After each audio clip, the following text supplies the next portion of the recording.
Baiklah teman-teman, negara kita sedang dirampok dari segala arah dan semua itu difasilitasi oleh politisi korup, licik, Marxis, sosialis, dan kaum kiri woke.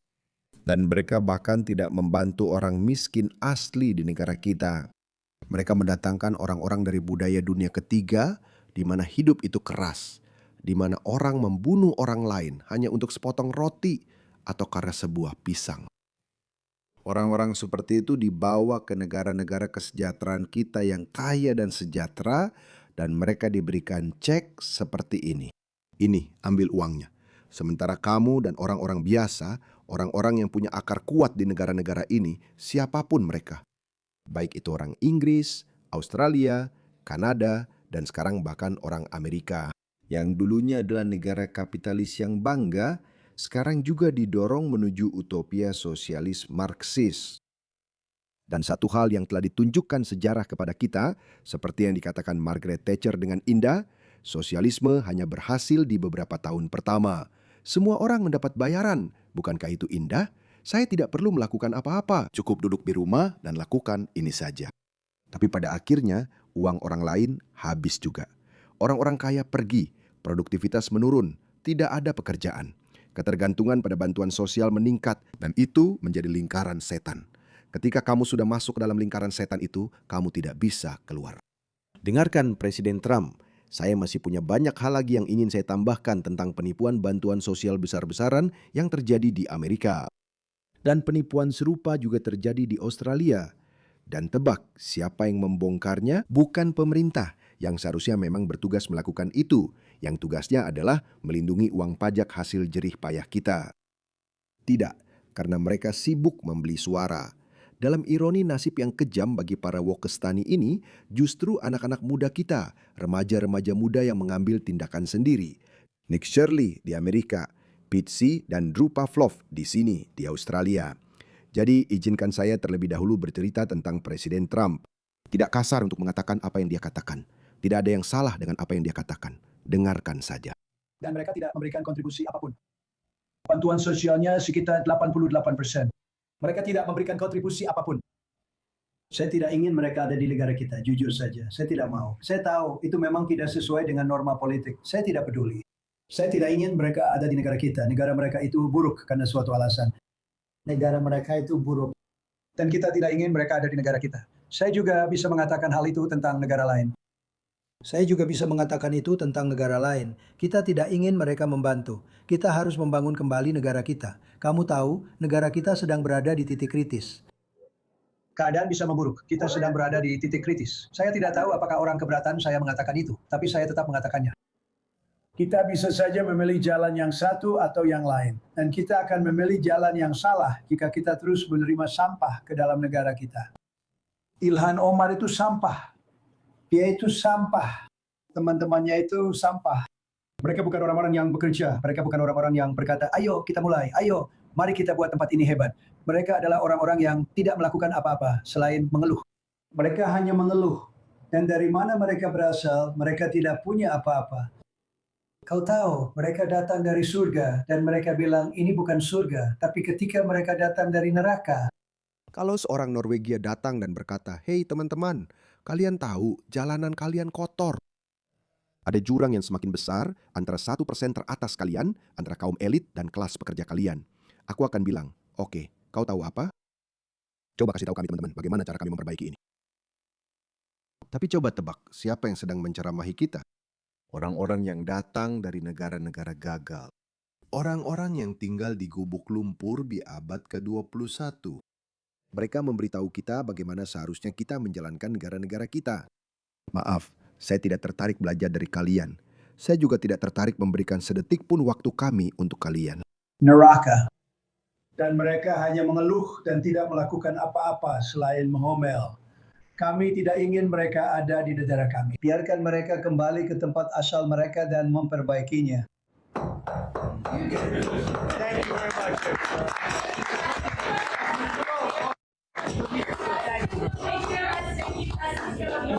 USA, USA. Ayo teman-teman, kita harus tanpa ampun. Kita harus tanpa ampun. Lihat ini. Dan kemudian Presiden Trump memposting ini. Statistik tidak bohong, teman-teman. Statistik tidak bohong. Orang-orang yang datang ke Amerika dari Kanada dan Meksiko memberikan kontribusi bersih lebih dari $500 juta. Skandinavia, Norwegia, Denmark, Swedia, yang omong-omong Swedia sekarang kacau karena mereka membuka perbatasan mereka untuk para migran dari negara dunia ketiga. Oseania, itu termasuk kita, Australia, lebih dari $500 juta. Jepang, lebih dari $500 juta. Inggris yang sedang tenggelam dalam utang, melihat pusat-pusat pertokoannya hancur. Inggris itu, orang Inggris asli, ketika mereka pergi ke Amerika, ketika mereka datang ke Australia, mereka memperkaya negara-negara ini. Oke, jadi ini negara-negara yang baik ya. Sekarang kita sampai di paling bawah, Somalia, kerugian bersih sebesar $1,1 juta. Karibia, Timur Tengah, Amerika Latin, Sub-Sahara Afrika, Afrika Utara Tengah. Kenapa? Pada titik tertentu kalian akan bilang, maaf teman-teman, ini tidak berkelanjutan. Kalau ada lubang di ember, sebanyak apapun air yang kalian tuangkan tetap tidak akan tertampung. Ekonomi sederhana. Saya suka politisi ini, anggota Kongres Brandon Gill. Dengarkan dia. Kita telah melihat migrasi massal selama beberapa dekade sekarang, termasuk dari Somalia. Dan apa hasilnya? Kita telah melihat skandal penipuan Somalia hanya dalam beberapa bulan terakhir. Hal itu membuat rakyat Amerika marah ketika melihat uang pajak mereka dicuci dan dicuri dari mereka hingga miliaran dolar. $9 miliar. Dan beberapa laporan menunjukkan bahwa uang itu sebenarnya dikirim ke Somalia dan Presiden Somalia terlibat dalam hal ini. Bukankah itu luar biasa? Jadi dalam hal ini kami punya berita besar lainnya. Nick Shirley, seorang remaja luar biasa yang membongkar penipuan tunjangan sosial besar-besaran di Minnesota yang dilakukan oleh komunitas Somalia. Lihat ini, pemilik tempat penitipan anak lain yang melakukan penipuan yang dibongkar oleh Nick Shirley baru saja didakwa di Minnesota. Jadi ada dakwaan, Fahima Ega Mahmud telah didakwa dengan penipuan elektronik dan konspirasi karena mencuri $4,6 juta. Lihat mereka teman-teman, $4,6 juta. Saya belum pernah melihat $4,6 juta sekaligus. Saya telah bekerja seumur hidup saya. Lihat mereka, lihat dokter ini, lihat insinyur ini. Kenapa orang tidak akan marah? Kenapa tidak? Jadi inilah Nick Shirley. Mari kita dengarkan. Pemimpin masa depan, pusat pembelajaran dini. Gedung ini menerima 3 juta, lebih dari 3 juta dolar. Hello, apa kabar? Saya ingin melihat apakah saya bisa membawa Joey kecil, anak saya, Joey kecil, ke sini. Apakah ada berkas-berkasnya, Allah ya Afiq? Bisakah saya melihat tempat penitipan anaknya? Tidak. Kenapa saya tidak bisa melihat tempat penitipan anaknya? Lucu. Oke, tapi kalau saya tidak bisa mendapatkan formulir atau apapun untuk mendaftarkan anak saya, Joey kecil, agar bisa masuk ke penitipan anak di sini. Kami benar-benar ingin mendaftarkan Joey. Dia mungkin bahkan tidak mengerti. Kasihan Joey, dia tidak akan masuk ke sana. Di tempat penitipan anak ini, kami dengar banyak hal baik tentang tempat ini. Ini bukan berarti tidak. Sebenarnya, saya ingin kartu nama Anda. Kepada Anda saat saya kembali. Oke, bisakah saya berbicara dengan seseorang? Di mana anak-anak berada? Apakah ada anak-anak di sini hari ini? Tidak. Tidak ada anak-anak. Ya. Kenapa tidak ada anak-anak? Kami terlalu tangguh. Untuk melepaskan. Apakah putra saya, Joey kecil, akan punya teman untuk bermain di sini? Tidak, tidak. Karena tidak ada anak-anak di sini. Saya bahkan tidak akan meninggalkan anak-anak saya di sini, sejujurnya. Bahkan jika tempat ini resmi. Tidak ada teman untuk Joey kecil, ya. Aduh, ya semoga harimu menyenangkan. Jadi Joey kecil tidak akan diterima di tempat penitipan anak itu. Joey masih tunawisma. Joey masih mencari tempat penitipan anak. Mari kita dengarkan Nick Shirley. Dia mengungkap hal yang mengejutkan. Wanita ini terlihat seperti orang kulit putih. Saya pikir dia pasti terlibat dalam penipuan ini. Dan sekali lagi, lihat ini. Ini bukan rasis. Jika orang Australia dan penduduk asli terlibat dalam hal ini, masukkan mereka ke penjara juga. Tapi yang lucu adalah, jika mereka melakukan ini sendiri, tidak bersekongkol dengan kelompok etnis minoritas lain, maka mereka pasti sudah dihukum. Tapi karena mereka bersekongkol dengan orang asing, dengan para migran, dengan orang-orang berlatar belakang asing, mereka tidak mau menindak mereka. Dia tidak bisa menjadi wajah dari program ini. Masih ada 90 orang lain yang bisa dijadikan fokus, bahkan mungkin termasuk Ilhan Omar. Ya, 100%. Kalau Ilhan bilang dia tidak tahu soal penipuan ini adalah kebohongan terbesar yang pernah kita dengar dalam sejarah Amerika. Dia tahu tentang penipuan itu. Dan hari ini mereka benar-benar baru saja menuntut secara pidana salah satu wanita dari Feeding Our Future yang tempat penitipan anaknya digunakan untuk penipuan Feeding Our Future. Dan saya membongkar tempat penitipan anaknya dalam video saya yang menjadi viral. Dan orang itu sekarang telah didakwa. Dan itu adalah tempat penitipan anak yang sama yang digunakan untuk menjalankan Feeding Our Future. Oke, dan kamu bilang, Nick, kamu sudah melakukan investigasi, kamu sudah melakukan riset. Dan kamu bilang, tentu saja Omar tahu. What? Teman-teman, saya sudah tidak habis pikir. Saya yakin kalian juga begitu. Saya tidak sabar untuk melihat Ilhan Omar didakwa atas penipuan imigrasi. Jika itu benar, saya rasa itu memang benar. Kalau tidak, kita harus minta maaf. Karena itu tuduhan yang sangat keji kalau memang tidak benar. Tapi saya memang rasa itu benar. Karena saya tahu orang-orang melakukan hal-hal buruk demi mendapatkan green card untuk jadi warga negara. Kamu tidak mengerti. Orang kulit putih tidak mengerti betapa putus asanya orang-orang di negara dunia ketiga. Kamu tidak mengerti. Ketika kamu harus buang air besar di jalanan, menurutmu apa yang akan dilakukan orang-orang itu demi bisa masuk ke negara-negara indah kalian? Lihat saja Eropa. Mereka akan datang. Mereka akan terus datang. Mereka akan terus datang. Seperti serangan zombie. Itu tidak akan berhenti kecuali kamu berkata cukup. Dan ketika mereka sudah masuk ke negara itu, menurutmu apakah mereka tiba-tiba akan menjadi orang Amerika? Apa itu Amerika? Apa arti sebuah negara? Apa artinya menjadi orang Australia atau orang Amerika? Negara-negara membutuhkan waktu berabad-abad untuk membangun institusi. Institusi-institusi itu, institusi politik itu, semuanya, semua institusi ini mereka dibangun seiring waktu selama puluhan tahun, selama banyak generasi. Dan generasi-generasi itu sepakat pada nilai-nilai tertentu. Saya sangat merekomendasikan buku ini berulang kali. Tolong baca buku ini, saya rasa judulnya Australia, karya Tony Abbott. Buku yang luar biasa. Buku ini menjelaskan mengapa kita memiliki tall poppy syndrome di Australia.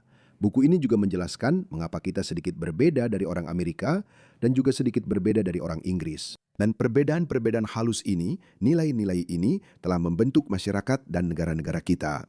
Sekarang Anda mendatangkan orang-orang dari Somalia, Afghanistan, seperti yang dikatakan oleh Perdana Menteri kita. Perdana Menteri yang buruk berkata, Saya tidak melihat perbedaan antara seorang migran dan orang Australia. nilai-nilai itu membentuk masyarakat kita. Sudah selesai dan tuntas, kamu tahu. Seperti kalau kamu sebelumnya masih ragu, sekarang tidak ada keraguan lagi. Buktinya sudah jelas, lihat saja lingkunganmu. Mereka benar-benar hancur. Jadi, kami punya seseorang yang setara dengan Nick Shirley, namanya Pete Z. Dia terinspirasi oleh Nick Shirley. Dan di sini kami punya skema disabilitas nasional di Australia, di mana para kontraktor ini kebanyakan berasal dari luar negeri. Mereka melakukan penipuan serupa seperti yang kamu lihat di Minnesota oleh orang-orang Somalia. Jadi, dengarkan ini. Lihat ini. Pitsi, coba lihat ini. Di mana videonya? Saya ingin menunjukkan ini kepada kamu. Lihat video ini. Kami melihat dia keluar, kami melihat dia. Hijabi. Tidak bagus, teman-teman. Tidak bagus, teman-teman. Tidak bagus. Dia keluar kemarin. Saya Bertanya padanya, apakah pria ini yang... mencuri $340.000 menjalankan bisnis ini. Ini demi kepentingan publik. Berhenti merekam saya. Kami hanya mencoba bertanya tentang Jamal. Mari kita tanya Tia. Kami mencoba bertanya tentang kepatuhan Jamal. Apa yang sudah saya bilang? Dan dia mencuri $340.000 dari Freedom Care Group. Seperti apa? Dia bilang, Kamu melihat dia keluar. Kami melihat dia keluar kemarin. Kami melihat dia keluar kemarin. Jelas dari pintu ini. Jelas dari pintu ini. Kenapa kita tidak bisa menanyakan pertanyaan-pertanyaan ini? Apa masalahnya?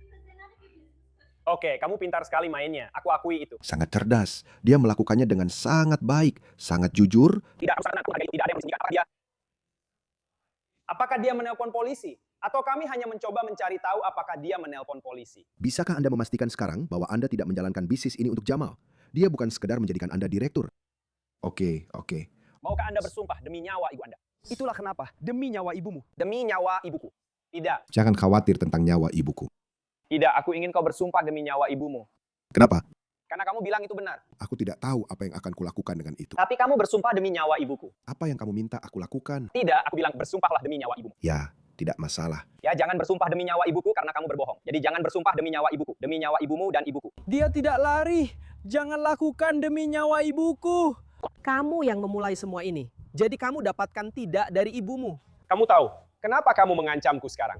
Aku belum siap. Ini bukan ancaman. Lalu apa? Kenapa kamu mengancamku dengan memberitahuku? Aku tidak mengancammu dengan apapun. Aku tidak. Lihat, orang ini pintar. Orang ini pintar. Jadi kami menemukan ada penipuan besar-besaran. Oke, dengarkan yang satu ini. Kami menemukan seorang dukun gaya voodoo yang akan bisa kamu lihat, yang masih menjalankan layanan disabilitas yang didanai oleh pembayar pajak Australia, meskipun dia masih dalam penyelidikan atas kematian seorang peserta dalam keadaan mencurigakan. Teman-teman, ini benar-benar mengerikan. Beginilah buruknya pemerintahan kita sekarang. Mereka tidak peduli karena itu bukan uang mereka. Itu bukan dari kantong Anthony Albert Greasy. Itu dari kantong kita. Ini aku sedang memberikan penghargaan kepada seorang penipu. Marsha Bisnis yang paling menguntungkan di Dunia. diserang oleh seorang pengunjuk rasa. Marine Faruqi. Apakah Anda punya komentar tentang penipuan NDIS dan mengapa Anda memilih tidak? Orang Pakistan ini, senator yang berasal dari Pakistan, Marine Faruqi, adalah seorang woke sayap kiri ekstrim. Dia adalah wakil pemimpin atau pemimpin Partai Hijau. Dan Anda tahu sendiri, Partai Hijau itu aneh. Jadi Pauline Hanson meminta penyelidikan terhadap penipuan besar-besaran dan rumit ini, penipuan NDIS. Dia memilih tidak. Kenapa? Kenapa ada orang yang berkata, saya tidak ingin Anda menyelidiki kemungkinan penipuan? Kenapa ada orang yang berkata begitu? Penipuan itu buruk, kita semua setuju. Bukankah seharusnya Anda berkata, tidak ada penipuan? Itu berbeda dengan mengatakan, tidak ada penipuan. Itu teori konspirasi. Bagaimana kalau kita lakukan penyelidikan? Tidak, mereka tahu karena mereka sedang menciptakan utopia sosialis. Mereka sedang mendistribusikan ulang kekayaan. Dan yang tidak dimengerti oleh orang-orang bodoh ini adalah, kamu tidak bisa menggunakan uang orang lain. Kamu tidak bisa mendistribusikan uang orang lain. Menghadapi seorang pria yang mencuri $340.000. Berhenti merekam saya. Kami mencoba bertanya tanpa jawab. Mari kita tanya dia. Kami mencoba bertanya. Baiklah. We're trying to ask him. Jadi ini adalah video yang panjang, saya akan sertakan tautannya di deskripsi. Jadi kamu lihat, saya ingin menunjukkan bahwa ini sangat besar. Ada penipuan besar yang sedang terjadi. Ini terjadi di mana-mana. Dan orang-orang sudah muak, teman-teman. Kita sudah muak. Apa gunanya bekerja keras? Apa gunanya bangun setiap hari, bekerja keras dan membayar pajak? Kenapa tidak tinggal di rumah saja? Seseorang pernah menghitung di Australia. Oke, beginilah parahnya di Australia. Sebuah keluarga migran dengan 3 anak, sebuah keluarga migran dengan 3 anak akan mendapatkan $83.000 untuk satu rumah tangga. $83.000. Pendapatan rata-rata satu orang di Australia sekitar $73.000 atau semacam itu, sekitar $70-73.000. Jadi, coba katakan lagi, saya dari Afghanistan, saya membawa seorang istri. Saya punya lebih banyak, 5-6 anak. Dapatkan $100.000 sebagai gantinya. Setahun, itu istri nomor 1. Bagaimana kalau saya punya satu lagi? Istri nomor 2. Pemerintah kita tahu bahwa mereka mempraktikkan poligami, bahkan bigami sebenarnya. Hukum kita tidak mengakui pernikahan ganda mereka, tidak. Tapi mereka mengakui pacar, mereka mengakui anak-anak. Jadi mereka melakukan nikah secara Islam di masjid. Dan mereka datang ke sini dan berkata, saya punya 3 anak dengan wanita ini, 4 anak dengan wanita itu. Dan wanita itu pergi ke Centrelink dan mulai mendapatkan uang. Dan kalian, uang pajak kalian digunakan untuk mendanai pengganti kalian. Karena 3 dan 4 anak kecil Afghanistan itu, menurut kalian mereka akan jadi siapa saat mereka dewasa nanti? Oh, saya bisa menebaknya. Saya bisa meyakinkan kalian, 99% dari mereka tidak akan seperti Haris Sultan. Mereka akan membenci Australia. Mereka akan berusaha untuk mendirikan khilafah di Australia. Dan mereka akan merusak Australia. Mereka akan mengeksploitasi Australia. Dan kalian tahu, ketika kita mengatakan untuk mendeportasi mereka, kalian tahu apa yang akan mereka katakan? Seperti yang dikatakan Muslim di Inggris, nenek moyang kami datang ke sini, kami membangun negara ini. Kami, para imigran, membangun negara ini. Di Australia sampai tahun 80-an, semua migran berkulit putih. Semua imigran berkulit putih. Awalnya mereka semua adalah orang Anglo, jadi mereka datang dari Amerika, sebagian besar dari Inggris dan Selandia Baru. Lalu kami mulai menerima beberapa orang Yunani dan Italia setelah Perang Dunia Kedua. Jadi teman-teman, inilah alasan mengapa kita membutuhkan One Nation. Inilah alasan mengapa kita membutuhkan 4 tahun lagi dari saya akan pilih JD Vance, saya akan pilih. Saya benar-benar berharap kita mendapatkan Marco Rubio, tapi saya akan terima siapa saja asalkan bukan Demokrat. Bukan kaum kiri teman-teman, bukan kaum kiri. Mereka akan menghancurkan. Mereka akan menghancurkan negara-negara ini demi mencari utopia Marxis mereka. Pada akhirnya, kita akan berakhir dengan distopia. Dan gabunglah dengan grup Telegram saya, linknya ada di deskripsi, tempat semua patriot barat berkumpul dan berbagi ide mereka. Dan kita sedang membangun komunitas, kita butuh itu. Kita akan membutuhkannya, baik kamu seorang patriot di Amerika, Kanada, Inggris, atau Selandia Baru, kamu dipersilakan untuk bergabung.